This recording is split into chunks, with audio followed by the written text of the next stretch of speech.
Right. So, what exactly does good old Teddy Roosevelt think about himself? Right.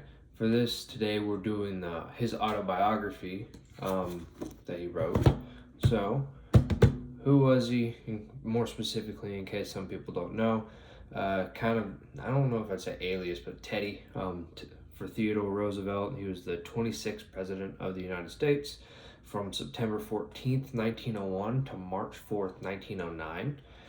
Um, and basically, the reason why the start date's a little weird is because he was the vice president, actually, and then President McKinley got assassinated and he stepped up. Like how that chain of command works. I think it's order of precedence for them. Maybe. Something like that. Anyways, so he was kind of seen as like a leader of the progressive movement, which progressivism back then was a bit different than what it is now, but that's not the point of this video. He was known for his square deal, basically fairness to pretty much all citizens, that pretty much everyone. He was a very, from what I gathered from him in this book, he's very principled, right? And so he was very much in for justice and fairness to all, but with a fair bit of nuance for everything, which we'll get into later. He also known as like the trust buster sometimes for busting up some of the trusts, especially later on in his presidency. He was a soldier.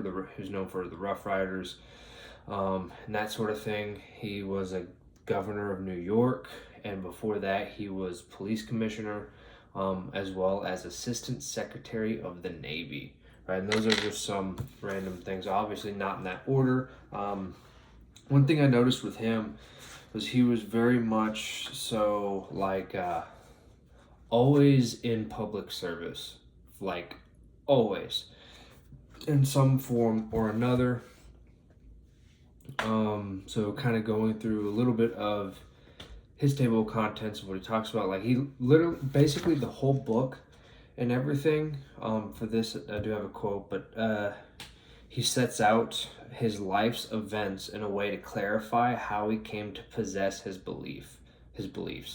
So like pretty much the whole thing of his whole autobiography is like he's explaining his life in the context of how he came to his beliefs, why his fundamental values, all of that, and how those developed throughout his life, quite literally. Um, so there's that. For kind of the progression and stuff, he goes about it's a decently long book. He's got a lot of words and a lot of long chapters. Um, so there's that. It's very wordy, and I'll get a little bit more into that in a minute. Um, so like he talks about his boyhood, some of the things that interested him as he was kind of schooling himself in his early years, kind of beginnings in politics, and a lot of the book he talks about how much his time out west, and during this time frame was, and so a lot of like basically being a cowboy, a lot of ranch stories, hunting stories. I'm remembering one to where like he had some. They really didn't like that he always wore glasses. That was very. It was a sign of not being trustworthy, if I remember correctly, back then. And so, because it's basically like if you can't see on your own and you need help, it's like what else are you kind of hiding in a way? It's kind of the way it was explained. And so he had a part to where like he had a guide during one of his times in somewhere in the Midwest, probably the Dakotas or maybe even towards like Colorado area. I forgot exactly where this story took place, but he was literally like with his guide. His guide didn't trust him, and basically like turned on him and was like, it was a very like tombstone type of interaction where the guy was like, if you don't behave or do what or give me your stuff, I'm gonna kill you basically. And then basically Theodore Roosevelt like turns on him like a kind of like a Doc Holliday sort of thing, and the guy was like, "Oh no, I'm just kidding," sort of thing. And Theodore Roosevelt was the whole like that iconic scene is like, "Well, I wasn't," sort of thing, and basically took the guy's stuff and went on his way. So it was that he talks about chapter 5 is applied idealism. So he talks a lot about his ideals, how those were developed for him and how he came to be. And one of the things I did like about this book and how he wrote he did a very good job of like actually thoroughly explaining his points of view and diving into nuance. Like there's a reason why it's like Bible print throughout the whole book. Another thing on that topic is he has appendices throughout the books to where he went back and revised or added more to prior chapters after he already wrote them. So like there was one to where he had an appendix. Forget which exact chapter it was, but it was relatively early in the book. Might be this. No, it's not this one. Anyways,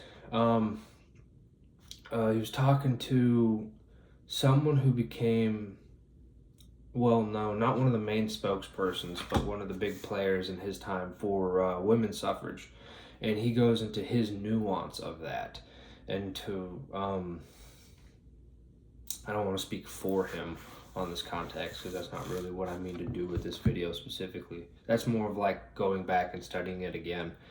But there's that. Keep forgetting my spot.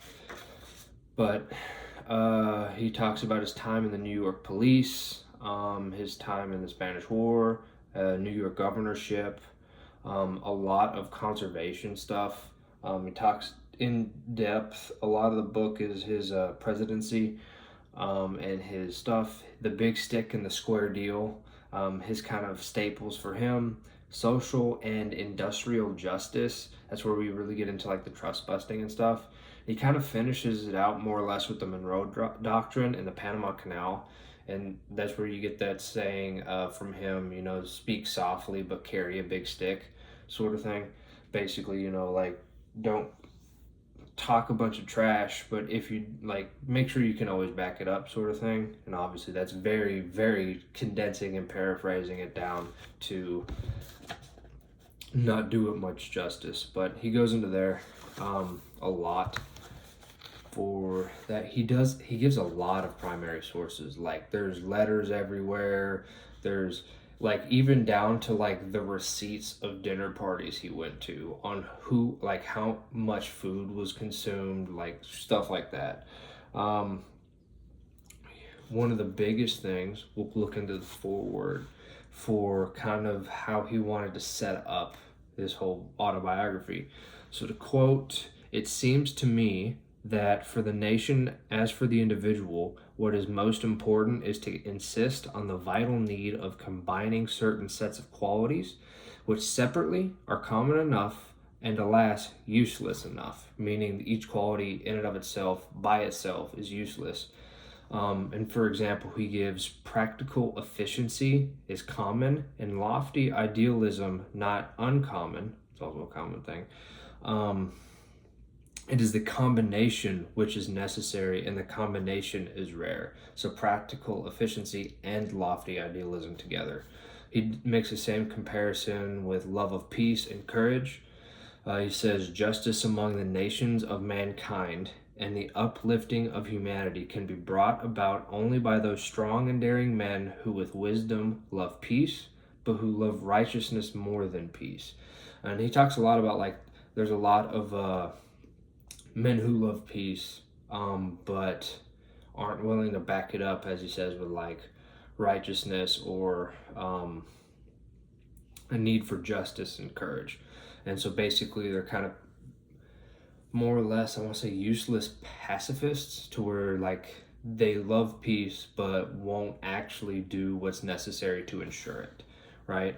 In terms, later on, he says, there must be the keenest sense of duty, and with it must go the joy of living. There must be shame at the thought of shirking the hard work of the world, and at the same time delight in the many-sided beauty of life. With gentleness and tenderness, there must go dauntless bravery and grim acceptance of labor and hardship and peril.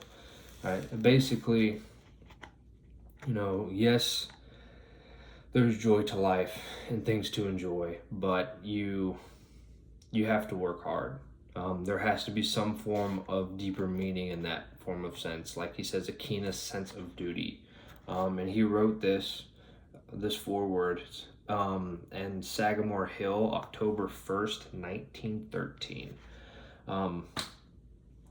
With that being said, he's also wrote like 35 other books throughout his life. I think his first one was wherever he went to college and thing. I think he went to one of the academies, if I remember correctly. But he wrote a book on the War of 1812, basically, and he talks about how much he hated it and how monotonous it was and stuff like that. But that's pretty much all I'm going to say on the book itself. One of the things I noticed with him might just be the style and the differences in times. I mean, like, I understand everything he was saying, but like and this part's more personal preference, but he gets very, very wordy very quickly, and to the point where I'm like, you're just making up words, which to each his own, man. I mean, that's just how he writes, and especially back in the very beginning of the 1900s, that makes sense. It's kind of the time, but still, like, there was one part where he's talking about a trip he went on in England, I believe, and he lists off over 50 birds and the sounds they made and facts about them. Just a straight bullet pointed list. And I don't know if it's just because it's a autobiography to where people tend to like elaborate much more on themselves and just kind of what comes to mind. It's much more like a free response than, say, like prose or whatever. Whereas like for regular biographies, it's someone who's like studying like many things that you've written, letters, whatever, so many different sources, and condensing them into one. It's a lot different when you're writing from your own perspective.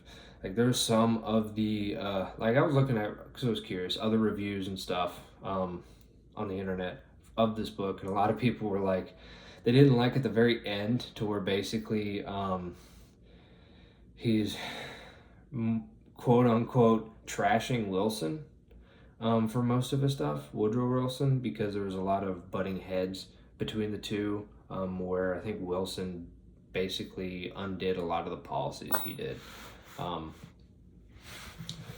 technicalities, I'm not going to go into those in those videos because one, I need to brush up on them. Two, that wasn't the point.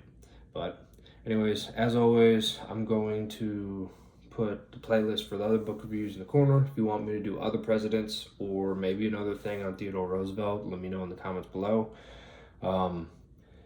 He's more or less my favorite president thus far, and so this book has been an interesting challenge to that, we'll say. Not necessarily a bad thing, just rather eye-opening on the nuances of who he was as a person. But anyways, I'm going to leave this one here, so hope to see you guys on one of those.